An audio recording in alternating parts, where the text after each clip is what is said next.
but he was asking general philosophical questions. So he started with the question, please give us directions on how one should live for real happiness. Very general type of question, which you could have in any group of people who are even not directly Krishna conscious. When you're with faithful devotees, you get to the point, straight about Krishna. But sometimes when you're with other people, you may have to little beat around the bush. Or when you're with other people, you may have to tiptoe, be very cautious what you speak, etc. But with devotees, you are just full on, isn't it? So Vidura was building up. So he was setting the tone. And the next question then he asked is, he comes to the point now. Because real happiness is possible only by devotional service to Krishna. So his next question is, please give me instruction on the transcendental devotional service to the Lord. So now he's come to the subject. He couldn't beat around the bush too much. Came to the point. And then he says, a third question, kindly narrate how the Supreme Personality of Godhead accepts incarnations, number one. That's the first part of the third question. And creates the cosmic manifestation. So now Vidura wants to know from Maitreya Muni about the Lord's incarnations and about how he creates the cosmic manifestation, the whole universe. Then the next question he says, the fourth question is, please narrate the auspicious characteristics of the Lord in his different incarnations. Because the Lord has innumerable incarnations, and in each of them he exhibits many wonderful auspicious characteristics which are very purifying and uplifting for all to hear about. Very purifying for all of us. The fifth question, he wants to know, in the process of creation, there are so many living entities, and how does the Lord accommodate these living entities in different residences? Meaning, how does he accommodate them in different planets? Obviously, the number of living entities is extremely large, and they're not going to be accommodated on one planet. And all the living entities are of different mentalities, so it's not suitable to put them all on one planet. So you have to have many planets. That's the reason there are many planets, to accommodate people of different mentalities. So Vidura wants to know how the Lord has made arrangement for the living entities in different planets. How are they distributed throughout the universe? So that is his question. Then the next question he asks, question number 6, is also describe how the Lord has created the natures, activities, forms, features and names of the different living creatures. So he wants to know about the creation. He wants to know about how the living entities are distributed throughout the creation. And now in this 6th question, he wants to know about the different types of living entities in the world. What are the different natures, what are the different activities, what are the different forms and features, and what are their names? There are 8.4 million species of life. So Vidura naturally wants to know about them. And the 7th question he wants to know. Now he comes to the point. And he says, I want to hear Krishna Katha. I've heard from many other narrations, I've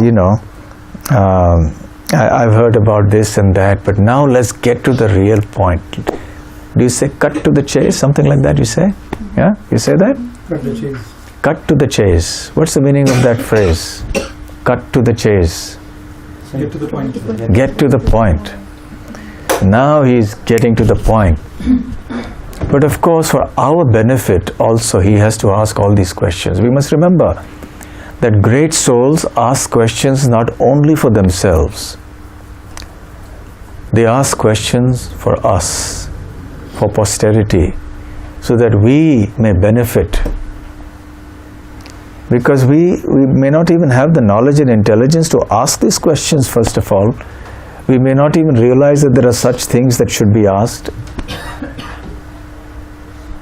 And then then we may not have the right person to pose these questions to. So even Arjuna, as Chaitanya Mahaprabhu explains in the Chaitanya Charitamrita, that Krishna actually made Arjuna an instrument. And using Arjuna, he shot the arrow of good instructions and he targeted the whole world. So Arjuna was like an instrument on behalf of all of us. He posed as a person who was bewildered and confused and asked questions. And then Krishna answered them all. So now Vidura says, I want to hear Krishna Katha straight. And the next several verses are regarding this topic of pure Krishna Katha, all the way from 7 to 15.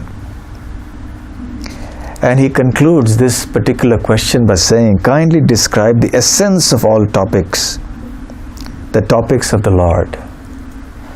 And Prabhupada mentions in the purport that this is the essence. Vidura requested Maitreya to speak of the essence, which is talks of Krishna and nothing else. And as we know, Krishna Katha is of two types. Which two types? What are the two types of Krishna Katha? One. Chanting the holy name? Yes. But the two types? Krishna Lila. Huh? One Yes. is spoken by Krishna, other spoken of Krishna. That's right. One kind of Krishna Katha is that which is spoken by Krishna. Like Bhagavad Gita. The other is Katha spoken about Krishna by others, like the Srimad Bhagavatam. So these are the two types of Krishna Katha. And Srila Prabhupada has repeatedly stressed how, as practicing devotees, it is important for us to hear and read both types of Krishna Katha. Katha spoken by Krishna and Katha spoken about Krishna. Of course, they are very much interlinked, because when Krishna speaks, he also speaks about himself. So when Katha by Krishna is also about Krishna.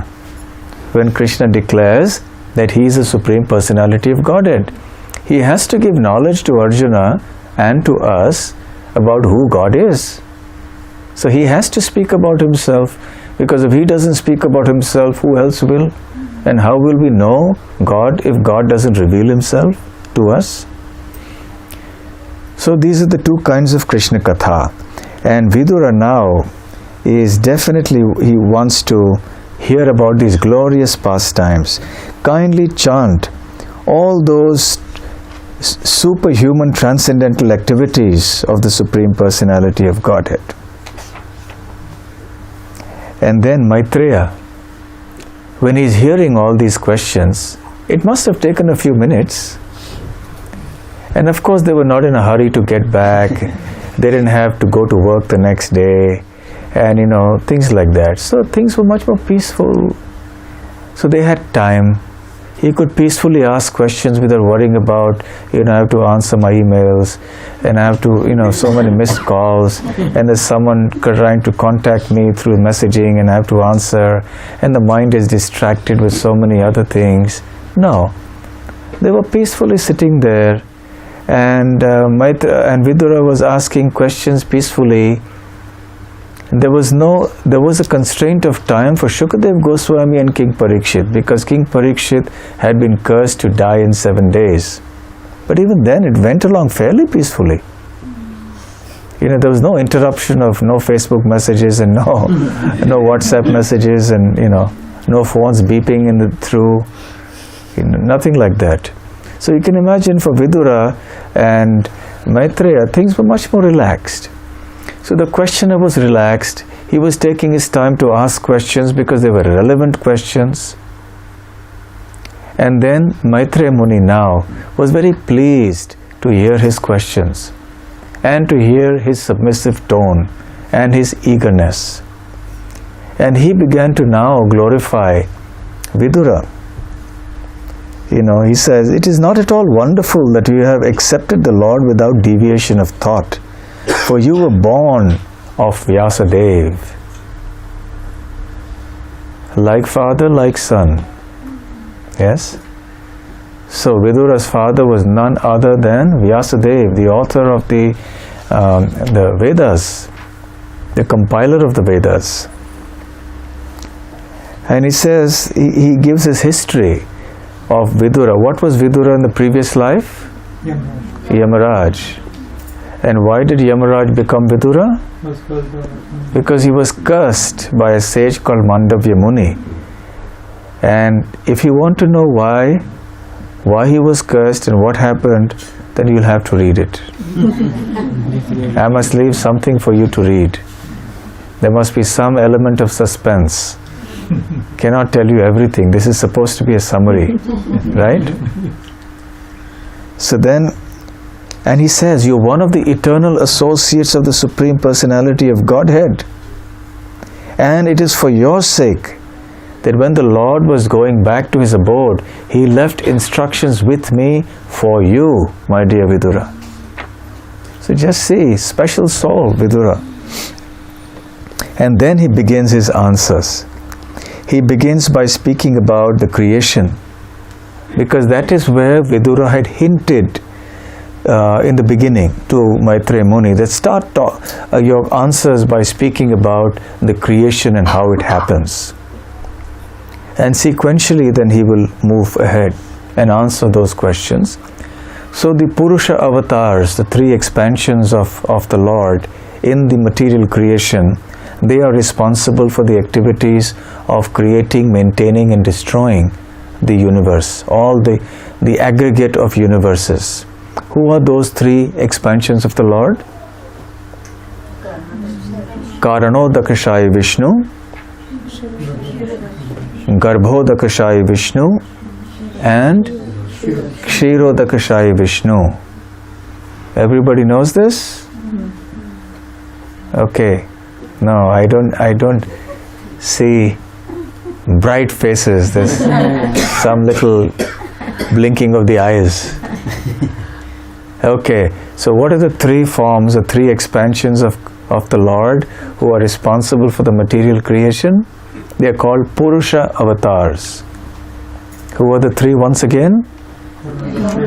Karanodakashayi Vishnu is also called Maha Vishnu. The second, Garbhodakashayi Vishnu, and the third, Kshirodakashayi Vishnu. So gradually you will begin to learn what these terms mean, who these three Purusha avatars are, and even summarily what their function is. So we'll start with the first one, who is Maha Vishnu or Karanodakashayi Vishnu. He is the Lord who is the origin of who creates this material world fundamentally. So he exists even before the creation. So even when there is no creation, the Lord exists, the spiritual world exists. And then there is a Lord and there is Maya. There is a Lord's spiritual energy, there is a Lord's material energy, and there is the Lord. So the spiritual world is beyond. But now when the task of creating the material world comes up, then the Lord looks at the material energy which is called Maya. Illusion, it's the world of illusion where conditioned living entities are put into the snare of illusion, of forgetfulness of Krishna. But actually it is intended as a place where people may eventually rectify their errant mentalities and struggle to return to the spiritual world. That is the purpose of the material creation. So he creates this material world. It all begins by his glance. And when he glances, that Maya now transforms into what is called Mahat Tattva. Mahat Tattva is the borderline between spirit and matter. It is a sum total of consciousness. And Mahat Tattva transforms into false ego. False ego then now is divided according to the three modes of material nature: goodness, passion, and ignorance. And what emerges from goodness? The mind, the demigods. What emerges from the mode of passion?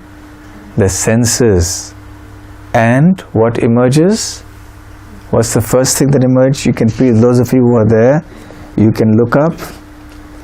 What is the first thing that comes up after the senses have been formed?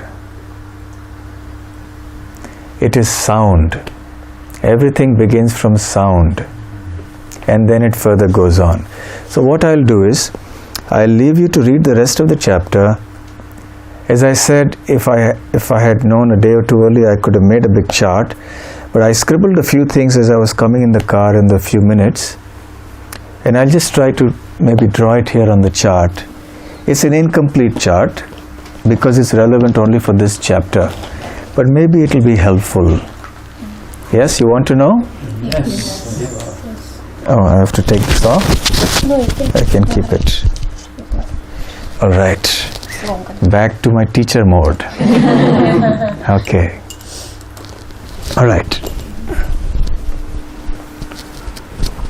Yes, sorry. How do we do this? So you may have to come a little this side, Sarah, because I may need to write. Maybe you can come on this side.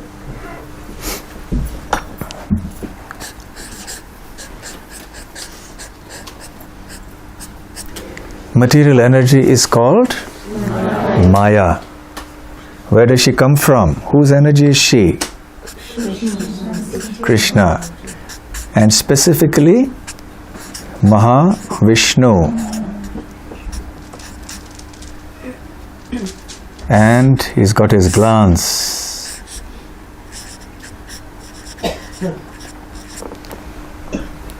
He impregnates Maya with his glance. The Lord is spiritual. Every part of him is spiritual. His body is spiritual. His senses are spiritual. So he can accomplish with any one limb the functions of any other limb. So merely by his glance he impregnates. And then from Maya, there is the Mahat Tattva.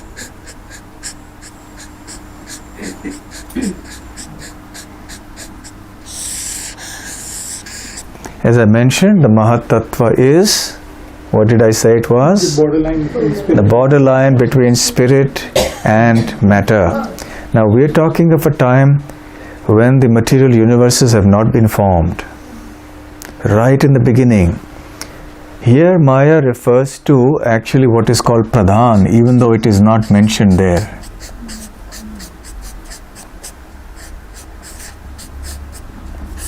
What is Pradhan? Pradhan is when the material energy is in an unmanifest condition. It's asleep. It's dormant. You see, material energy can never be destroyed. It can only be either dormant or it can be manifested.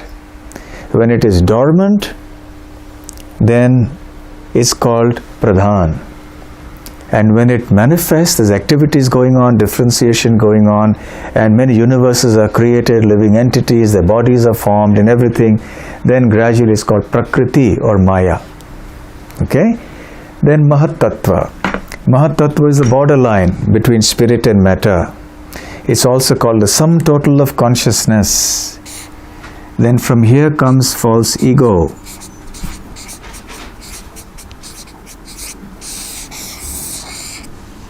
Alright?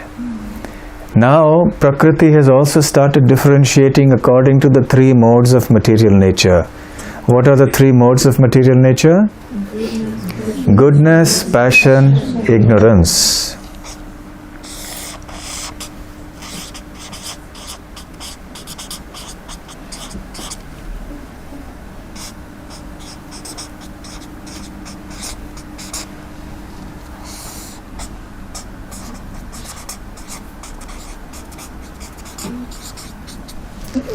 Okay. Now from goodness comes the mind. The original mind from which the mind is then made in the different living entities. And then come the demigods. Okay, I'm just giving you a brief outline. We'll not talk of this for now. It is not mentioned it's not described in the chapter. Okay? Senses.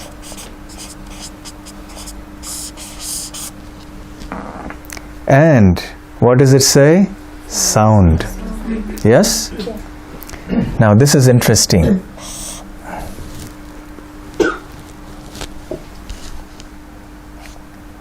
You have sound. Isn't it said in the Bible, in the beginning there was the Word? So basically there's a fundamental unity. Sound is the origin of everything. Yes? So there is sound. Now sound, where does it exist in? How many of you have done Bhakti Shastri here? Few. There's ether. Sound needs ether or the sky. Without that, the sound cannot move. Yes? So from sound comes sky. Now, I make two columns like this. Now, can anyone fill up what's going to come after this? There are 5 sense objects. There is sound, taste, touch, etc. We'll come to that. And what are the 5 elements? The 5 elements from Bhagavad Gita that you hear? In reverse order: earth, water, fire, air, ether. So now go in reverse order. Air will come next. So you can actually do this then you can easily do it. What's next? Air. Then? Fire. Then? Water. And then? Earth. Okay. Now what do you have with air? Touch. The sense of touch. So from sound, then sky is created. From sky, the sense of touch is created. From that, air is created. And then, what's possible with fire? Sight. Light. Sight. Form.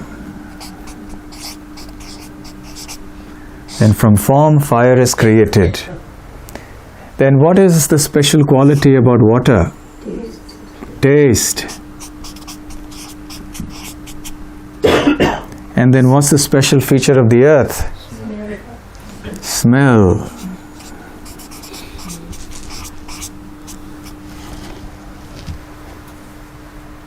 Yes?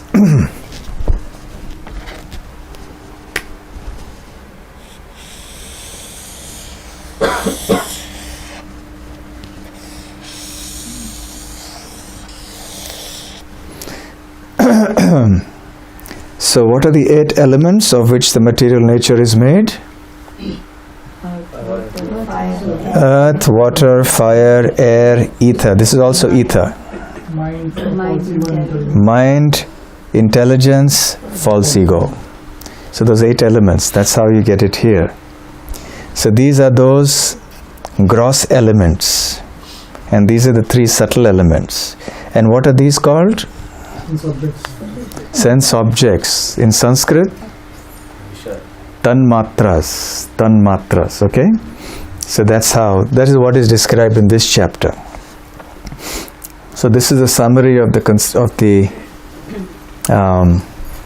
creation process as is described in this chapter.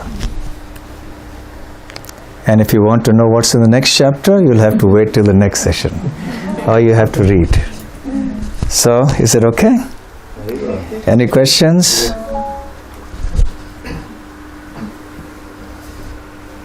Too heavy? Too strong? Too confusing? Yes. You know, the material world, it's an illusory,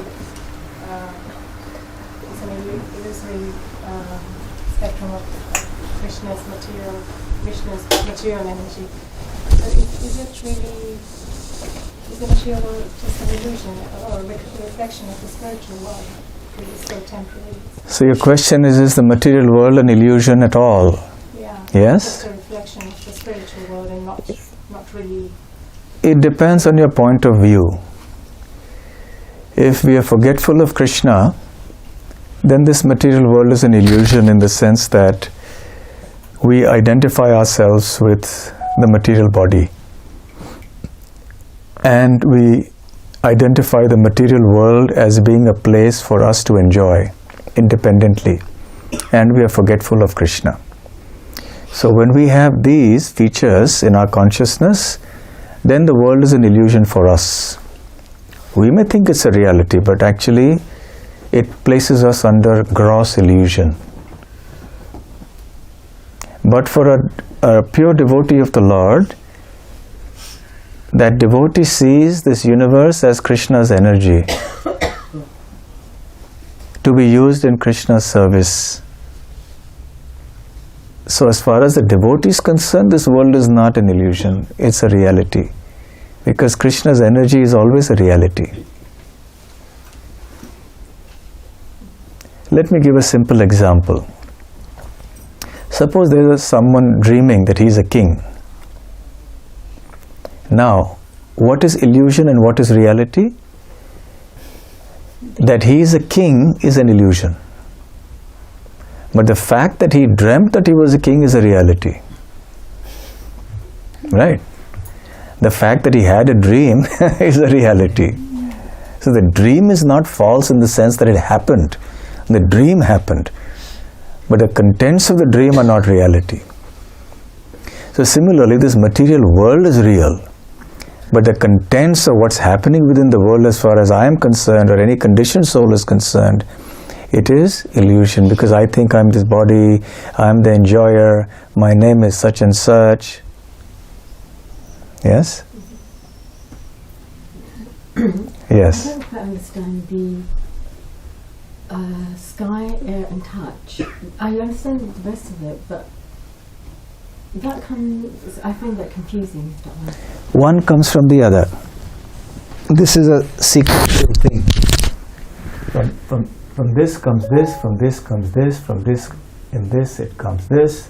From here we get this, from sky we get touch, from touch we get air, from air we get form. These are created. This is a sequence of creation of these different elements. So there is something called form. Yeah, but the touch and the air and the sky, I don't... Yeah, from the sky you get touch. That's a sequence in which these things are created. And you see, sound and sky have a correlation. Touch and air have a correlation. You can touch, you can feel when wind blows, you feel?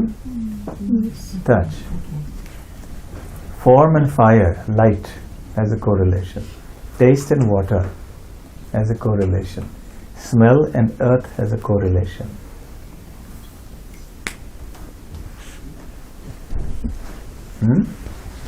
Now, the earth has all these qualities.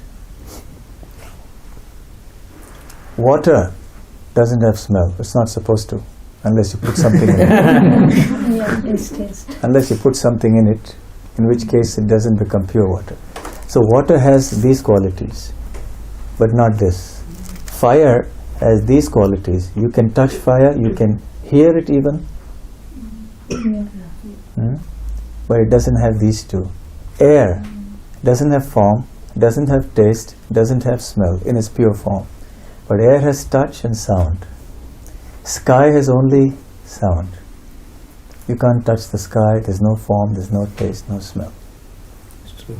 Yes?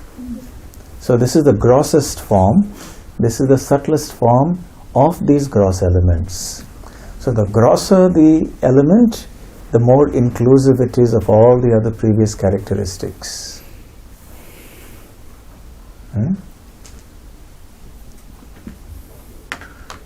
Yes. Well, you asked for it. You asked me to speak on 5th chapter. So it's not my fault.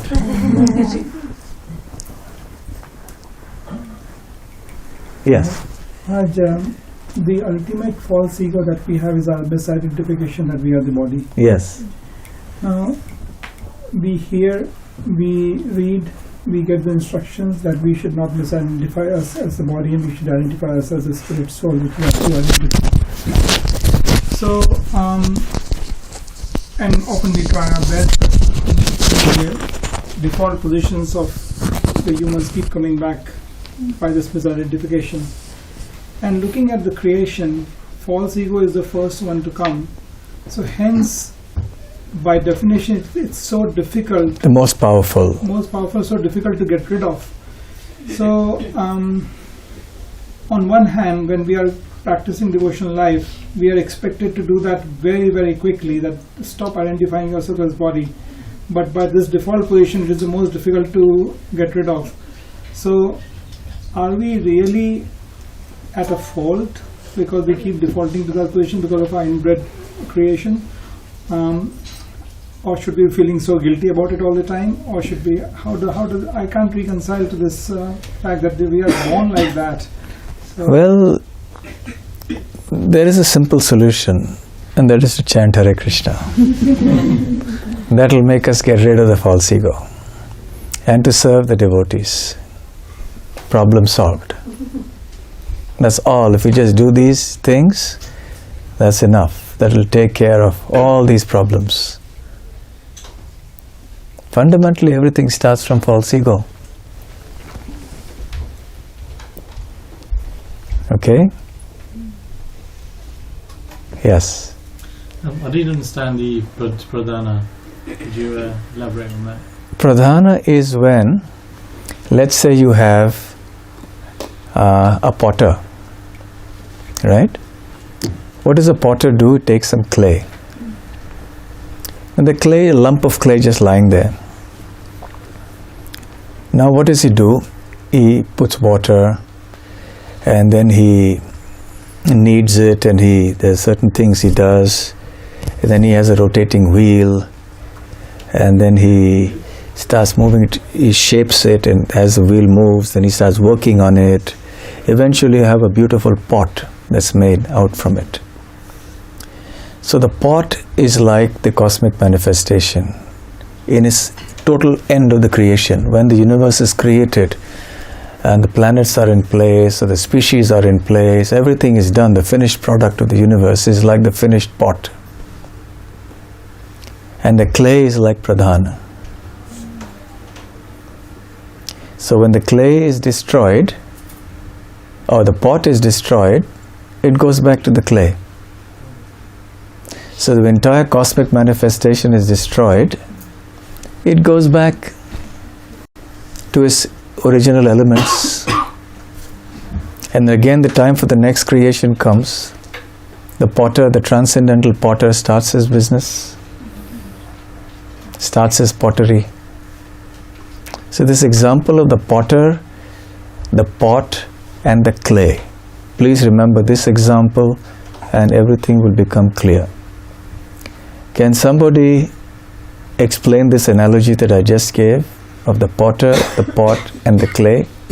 Very simple analogy. Who would like to explain it just as I have? Yes, someone. No prasadam if you don't.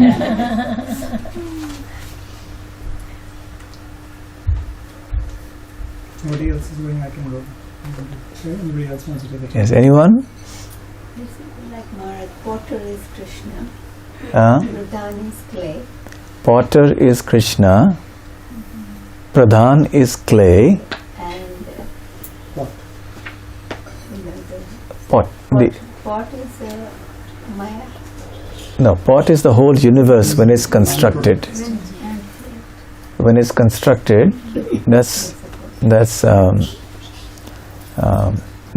the whole universe. That's the pot, right? So the whole process of creation is like that. So the clay out of which the pot is made is always existing, but the pot is not always existing. Because the pot is made, then it gets destroyed after some time, then the pot breaks and then it mixes into the clay. Again a new pot is made. So the pot is made and the pot breaks. So the pot is not eternal. So the universe is not eternal. But the materials out of which the universe is made, that is eternal. The clay is existing always. The potter is existing always. And then the potter makes the pot. After some time he breaks it, mixes it all in the clay again. Again he makes it, uses it for some time, breaks it, again makes it. Yes? This analogy, is that clear? Okay, I want somebody else to explain this analogy. At least two more devotees.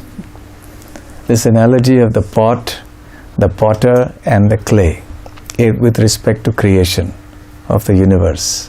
Who would like to describe? Yes, Mataji. So the pot is the end product when the creation comes into being. Okay, excellent. And, creator is the Lord. Mm-hmm. And the clay is from which the creation is made from. Okay, and what is that over here? Pradhan is the clay, and the end product is the pot, and the creator is the Lord. And the potter is the Lord. Lord, yes. Excellent. Now, all these stages in between are when the pot is still being made. Okay, what we're seeing here is a stage when the potter is at work. The potter shapes the pot by rolling the wheel and then by shaping the pot. At every stage, in all these steps, the Lord's glance acts. This is a very important point which must be remembered. The Lord's glance is required not just at the first stage, but at every stage in the whole process of creation of the universe. The Lord's glance is necessary. He operates by His glance. Can you imagine? It's not so hard to imagine actually. Just imagine a very wealthy man and he's telling somebody, you create this multi-storied building for me. And he just watches.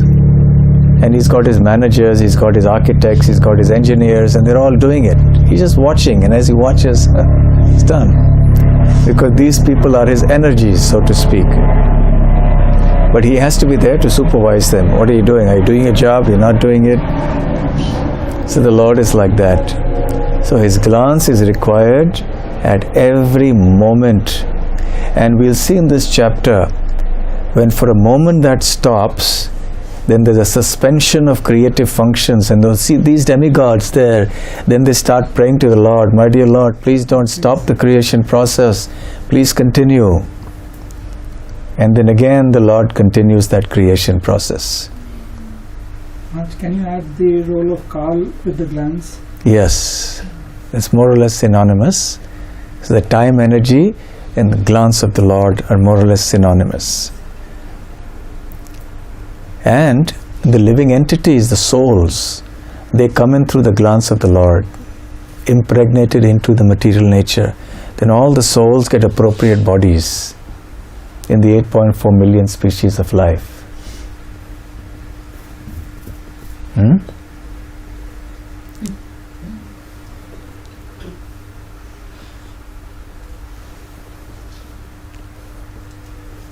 Yes. So, in other universes, would that structure would still be the same? This is, the universes haven't even been made yet. Okay. This is pre-universal stage. This is the preparation for the elements. Just like the potter has to get the clay ready, he needs water, he needs the wheel, he has to have so many other things in place. So now he's getting them all in place. And then he's working on it all the while. So then when all these elements are ready as it goes on, then multiple universes are created at the same time. Many, many universes, innumerable universes. And that same Mahavishnu then enters into each of these universes. And those universes are like an egg, shaped like an egg. He enters into that, fills up half of it with water, lies down on that, and he is known as Garbhodakashayi Vishnu. From his navel comes a lotus. On top of that lotus is Brahma, the secondary creator who exists within each universe. And then there's Kshirodakashayi Vishnu, who exists within every living entity's heart and also within every atom. Okay, so that's a summary of the whole creation process. Creation 101. Maharaj, the reason Lord uses the glance and because he never touches or never comes in contact with Yes, he doesn't physically contact himself. It's just like the owner, the billionaire, he won't go and lift the mud and or the cement and just do the masonry work and all that, right? Is he going to do it? He gets his energies to do it. His managers, his architects, engineers, they will do it. He sits, okay, what's happening here? Why didn't you come to work yesterday? What happened? He's just glancing over it. Or he may come once in a week just to see what's happening. He gives his glance on the building. And everybody knows, oh, the boss is coming, we better do our job, we got to show. This was made, he gave us a task, by next week you have to finish at least the second floor. All right, we're doing that. So just by glance, he comes there, gives his orders, job gets done. So the whole universe goes on like that. But if the boss doesn't come, his orders are not clear, and he's not careful in his supervision, then things get delayed. So therefore the Lord is very vigilant. He is there, his glance is there all the time. Right? Yes, Sheila. Maharaj, how is the sky symbolic of the Supreme Soul? Because he mentions that in verse 33. So how is that correlation, how is symbolic, the Supreme Soul, the sky? Because it's a representation of his heart. That's mentioned in one of the verses. It's like a manifestation of the Lord's heart, the sky. Right? That's why it's mentioned like that. The soul is in the region of the heart. Right? Yes, Paresh. Just correct my understanding. Does Lord Shiva plays some part in the glance? Mahashambhu. Yeah, I didn't want to get into too many technicalities, otherwise you won't come for the next session. And people will say, oh, this is too much. But yes, he's Shambhu. He comes at the level of the glance, at the very first level. Maya is Durga. Who is Durga's? Ramadevi. Ramadevi is with Mahavishnu. So his glance comes to Ramadevi and that creates the... Ramadevi is another concept. Ramadevi is directly the goddess of fortune. She is Mahalakshmi. But eventually it is Shambhu who impregnates Maya. So the original Shiva is Shambhu in that glance. And the original Durga is Maya there. So they're husband-wife at that level, and they're husband-wife in all the universes. Every individual universe you'll have a Shiva and Durga. Okay? So, Yes. yeah, I also have a question about Lord Shiva. Is he kind of dedicated for destroying?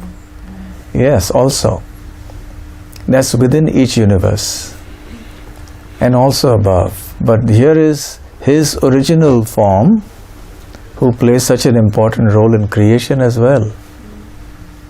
But that is generally not known so much. We only know of Lord Shiva as a destroyer. He does his Tandava dance plays his dumbbell, dum, dum, dum, dum, dum, dum, he plays that, and then he dances, and everything then crumbles. But he also has an important role in the creation of the universe. Right? Yes?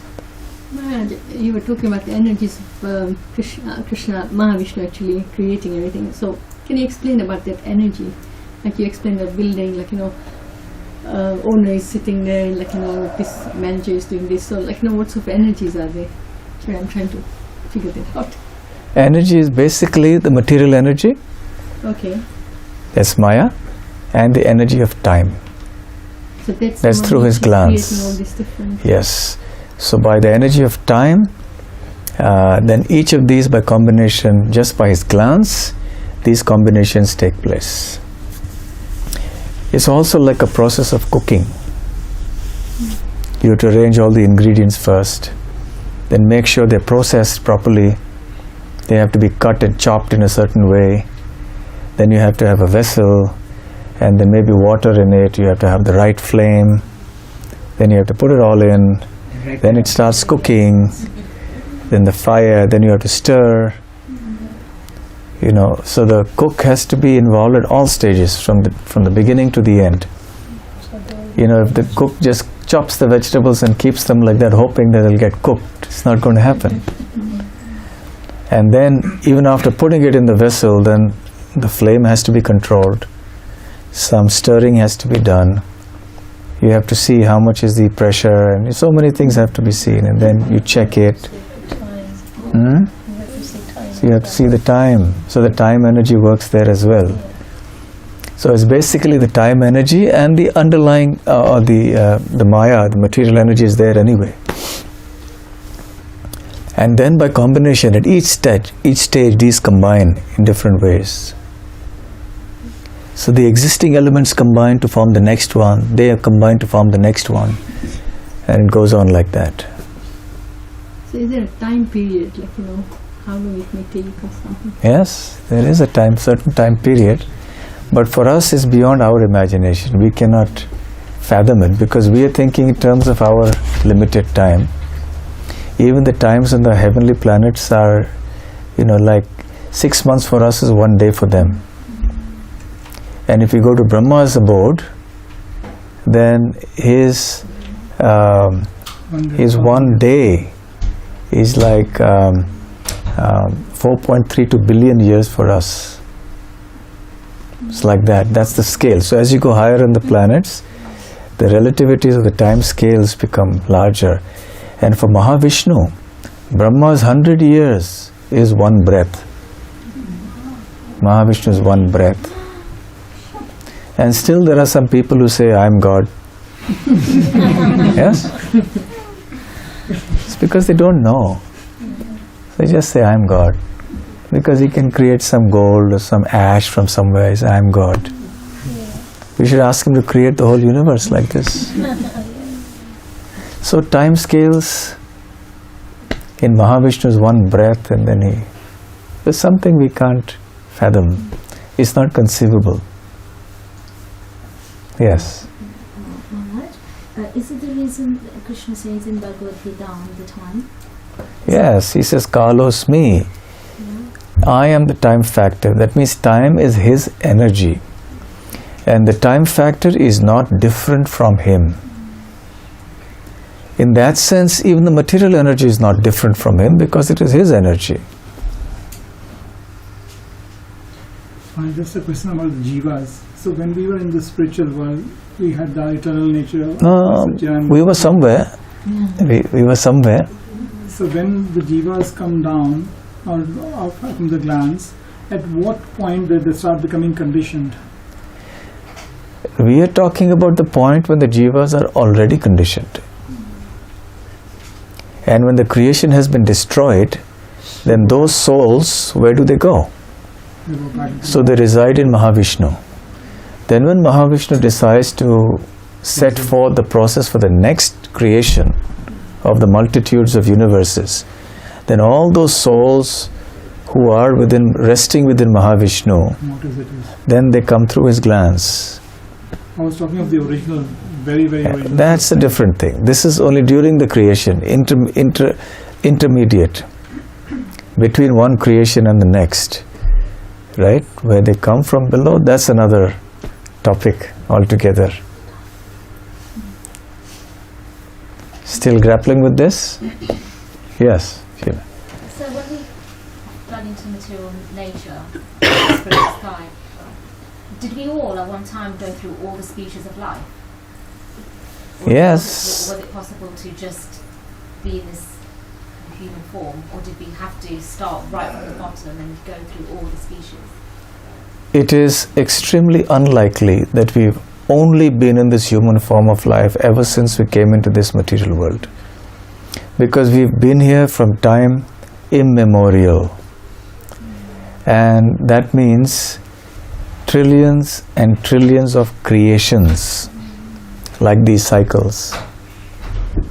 And in each creation we've been through trillions and trillions and countless trillions of lives. So, just the sheer enormity of it, just the scale of things is so massive that we have been through all these species. I was mentioning in one of the lectures in a day or two ago that our history is been there, done that. We've been everywhere. We've been cats and dogs and worms and bacteria and kings and queens and demigods and you name it, and we have been there. We have done that. And now the time comes and we say, enough.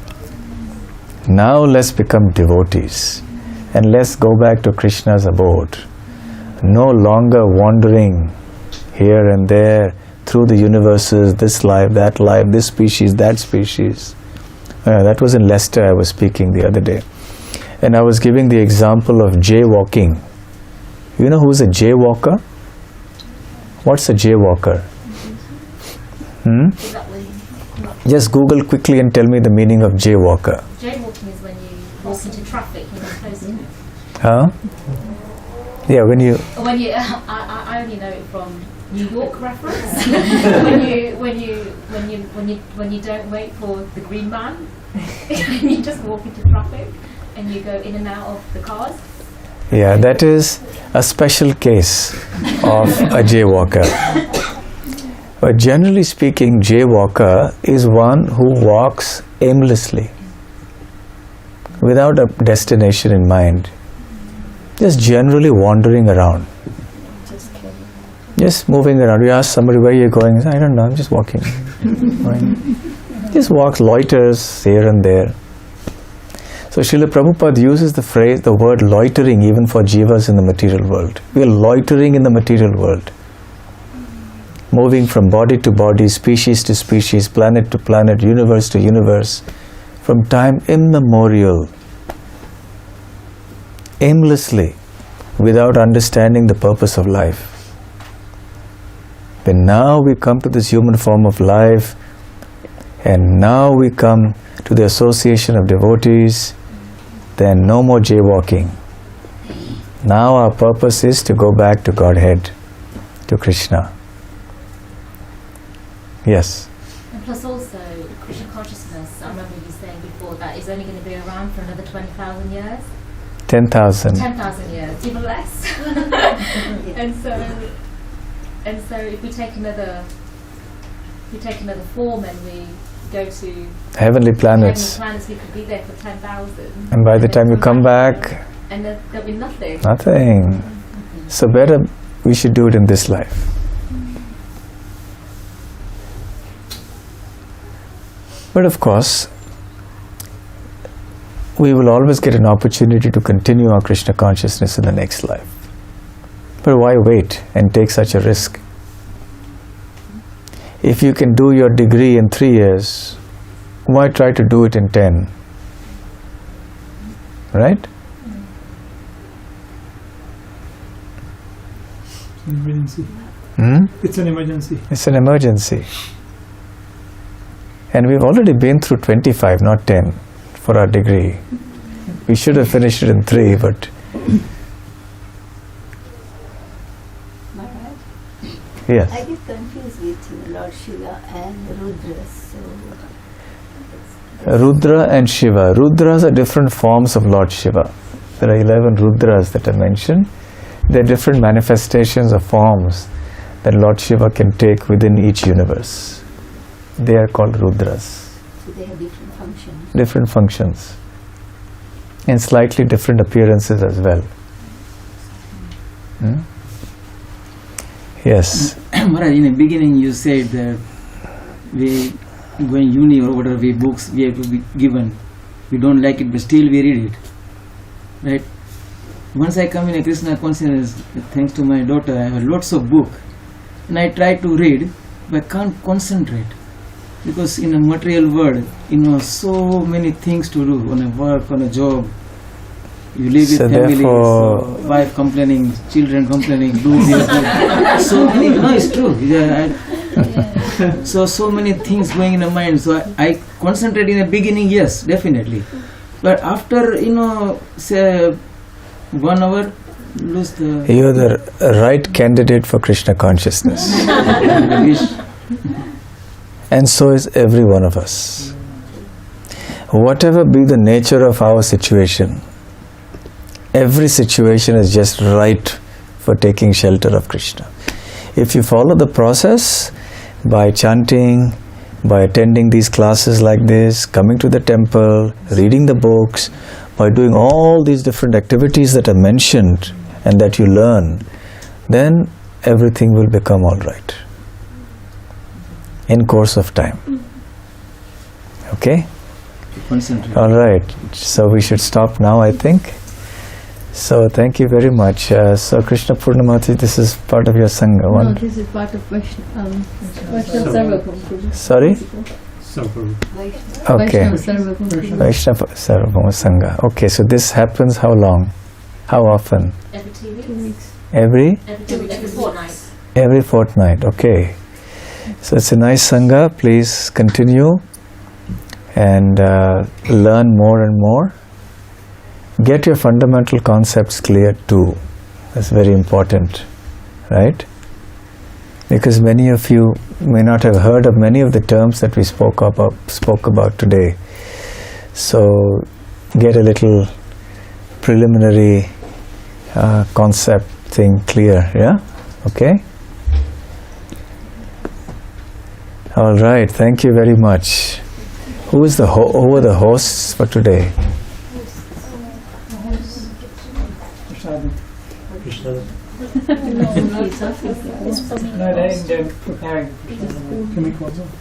Huh?